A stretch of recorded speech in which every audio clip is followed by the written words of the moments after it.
कृषि अभियांत्रिकी संस्थान में आज हमने समीक्षा बैठक की है। खेती में अगर उत्पादन बढ़ाना है और उत्पादन की लागत घटाना है तो जरूरी है मैकेनाइजेशन। विकसित भारत के लिए विकसित कृषि और समृद्ध किसान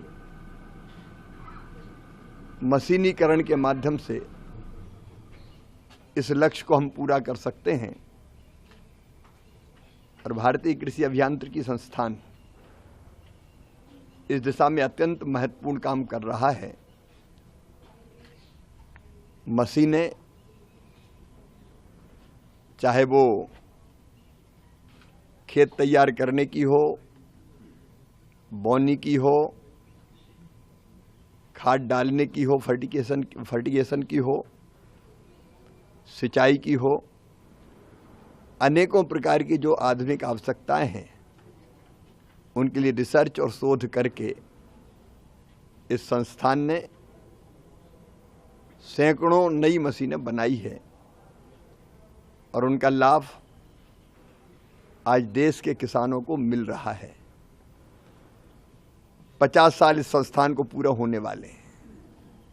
यह साल 50वां वर्ष है और इसलिए संस्थान ने तय किया है कि एक तरफ वो 50 साल की उपलब्धियां देश के सामने रखेगा, लेकिन दूसरी तरफ आज की जरूरत क्या है मैकेनाइजेशन की, जो जरूरत है उसके हिसाब से प्राथमिकताएं तय करेगा और शोध रिसर्च मैकेनाइजेशन के लिए जो हमारे किसान की जरूरत है उसके अनुसार होंगे। भारत में जोत के आकार छोटे छोटे हैं, लैंड होल्डिंग कम है, इसलिए कम लैंड होल्डिंग में किस तरह की मशीनें आएं जिनका उपयोग छोटे किसान भी कर सकें, उस पर आज की बैठक में बल दिया गया है।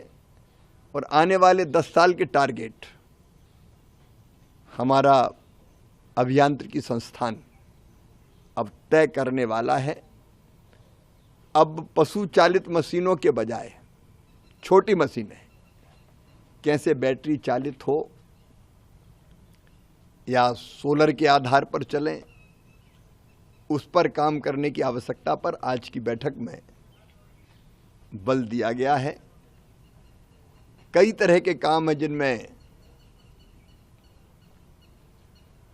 पोस्ट हार्वेस्ट मैनेजमेंट से लेके हार्वेस्ट करने तक के, जैसे कपास की बिनाई होती है उसके लिए भी मशीनें चाहिए। फिर जो उत्पाद है हमारे प्रोसेस करके उनसे नए कौन कौन सी चीज़ें बन सकती है जो आज देश की ज़रूरत और बाज़ार की मांग है, उस पर भी अनुसंधान और शोध हुए हैं। इनको व्यापक पैमाने पर जनता के सामने ले भी जाना है और विकसित भारत के लिए हम मशीनीकरण की, मैकेनाइजेशन की प्राथमिकताएं तय करके हमारे वैज्ञानिक उस दिशा में पूरी ताकत से काम करेंगे। अभी एक और ब्रेन स्टॉर्मिंग का सेशन हमारा यहाँ पे होना है मैकेनाइजेशन के लिए, जिसमें बाकी स्टेक होल्डर भी हम लोग बुलाएंगे और उनके साथ व्यापक पैमाने पर विचार विमर्श करके हम अगली दिशा तय करेंगे। एक ये भी तय किया है कि व्यापक पैमाने पर किसान को इस मैकेनाइजेशन का पता चले, इसलिए मेले के प्रकार अब ऐसे होंगे कि जिसमें किसान का सीधा पार्टिसिपेशन होगा और वो फील्ड में किसान के बीच ही होंगे। डेमोन्स्ट्रेशन भी किसान के बीच अधिकतम किए जाएंगे ताकि सीधा लाभ किसान ले सके। अगर आप ये वीडियो YouTube पर देख रहे हैं तो हमारे चैनल को सब्सक्राइब कर बेल आइकन दबाएं और Facebook पर देख रहे हैं तो हमारे पेज को लाइक करें।